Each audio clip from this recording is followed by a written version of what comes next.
Kevin Zay. Do you think all cult leader types, or say people that think they are the second coming of Jesus Christ, have issues with mental illness? Or is there something more complex happening?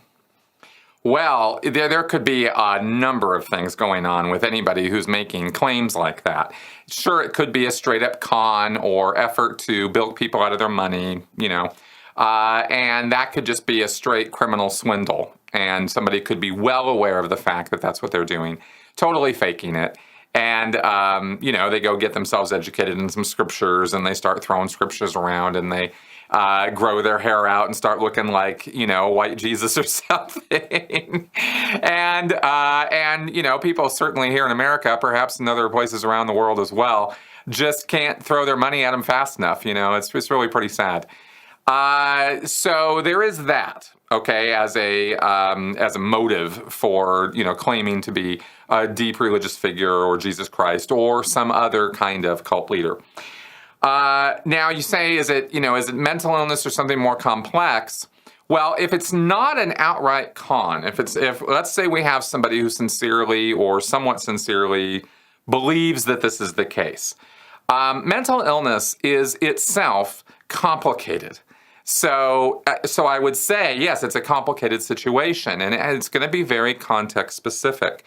Every single person has their own backstory, has their own cultural identity and background, has their own educational background.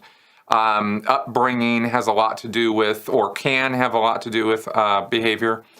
And of course, there's the genetic factors. I mean, when you're looking at human behavior, and you're looking at biological influences or psychological influences, which again end up becoming, biological, or they become epigenetic, right? Like external factors that are influencing the person. All of these things are kind of balls up in the air that you got to throw and look at and look. Okay, what's what about this? What about this? What about this? What about this? And of course, there's looking at a person's behavior over time and what's motivating them over time, right? Maybe they always thought they were Jesus, or maybe this is a recent thing. Certain causes of this, as I've gone over with L. Ron Hubbard in previous podcasts, include something like temporal lobe epilepsy.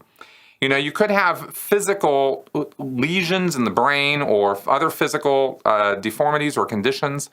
You could also have brain damage that could lead to somebody making claims like this. Frontal lobe damage especially. Frontal lobes tend to apparently have a lot to do with context, with learning contextually when is certain behavior acceptable and unacceptable. A lot of our sociality and getting along with others and all that is here.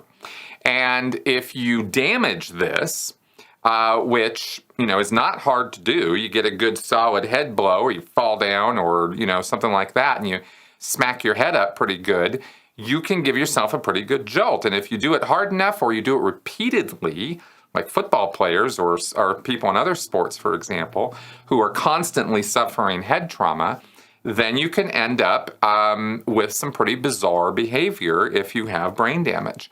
And I think this probably accounts for a lot more of the weird behavior that you see from people out there than a lot of people think.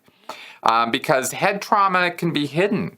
A person can literally experience a head trauma and then forget about it, right?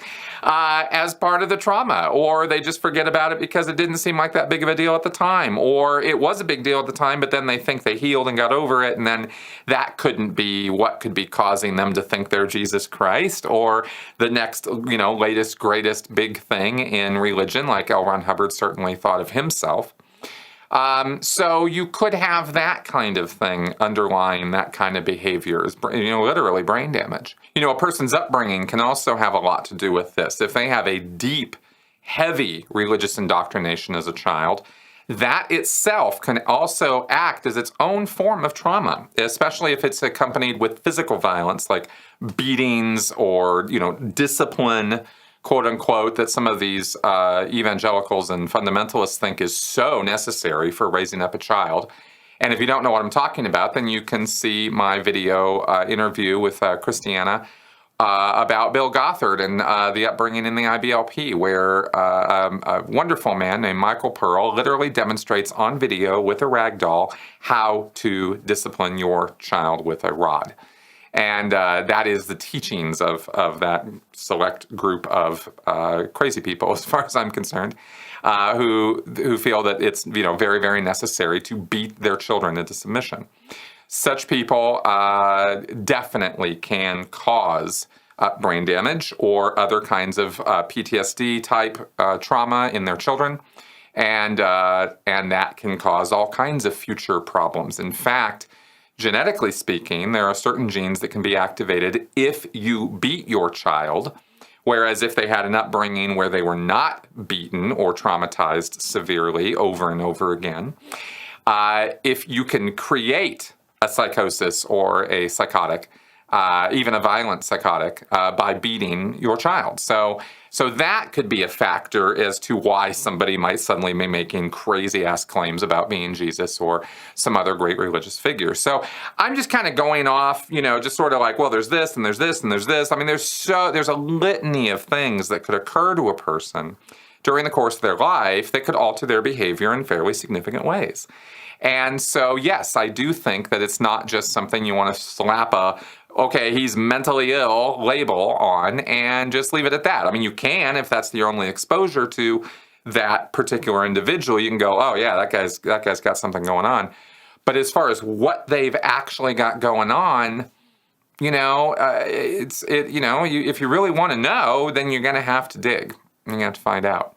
And I think that people are pretty complicated, and our behavior is pretty complicated.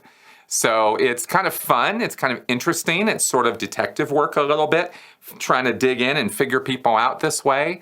There's a lot of disciplines involved in this because you have neurology, psychology, sociology, et cetera, right? But it is pretty interesting stuff. So I don't know. I don't know if this is exactly the answer you were looking for or not. But these are some of the things I think might contribute to that. So I hope that this answers it for you.